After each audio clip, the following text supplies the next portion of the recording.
Right breaking చేస్తున్నాం. తెలుగు రాష్ట్రాల్లోని కోర్టులకు బాంబు బెదిరింపులు రావడం కలకలం రేపింది.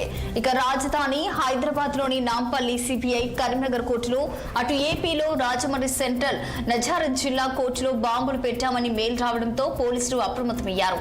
మధ్యాహ్నం 12:05 ఇవి బ్లాస్ట్ అవుతాయని దుండగులు మెయిల్ పంపించారు. దీంతో ఆయా కోర్టుల నుండి జడ్జీలు, న్యాయవాదులు పబ్లిక్ ను పోలీస్ కోర్టు నుంచి బయటకు పంపి బాంబ్ స్క్వాడ్ ముమ్మరం తనిఖీలు చేశారు.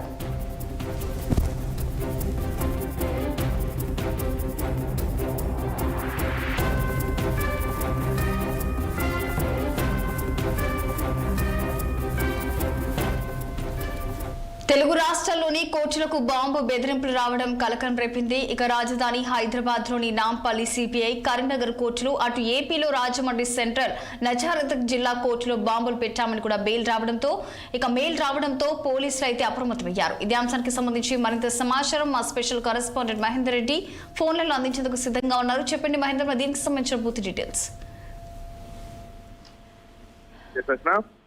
తెలుగు రాష్ట్రాల్లో కోర్టులకు బాంబు బెదిరింపు రావడం కలకలం రేపింది. తెలంగాణలోని నాంపల్లి సిబిఐ కరీంనగర్ కోర్టులు, అలాగే ఏపీలో రాజమండ్రి సెంట్రల్ నజారత్ జిల్లా కోర్టులో బాంబులు పెట్టామని మధ్యాహ్నం 12:05 ఇది బ్లాస్ట్ అవటానికి కూడా ఈ మెయిల్ రావడంతో పోలీసులు అరెస్ట్ అయ్యారు.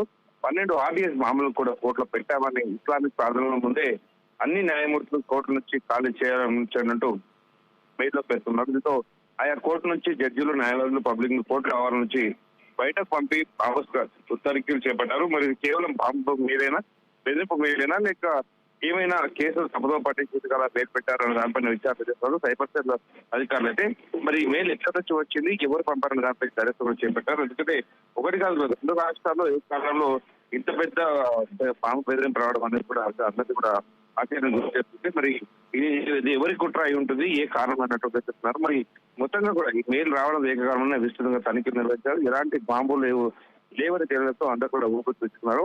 అదంతా కూడా మెయిల్ ఎక్కడి నుంచి పెట్టారు, ఎవరు పెట్టారన్న దానిపైన పోలీసులు విచారణ చేస్తున్నారు. మరి పోలీసులకు ఈ మెయిల్ పంపిన వ్యక్తి ఆత్మహత్యగా ప్రయత్నిస్తారు. గాలి పెట్టిన తర్వాత తిరిగి న్యాయస్థానంలో కార్యక్రమాలు ప్రారంభమయ్యాయి. Thank you for the updates Mahender.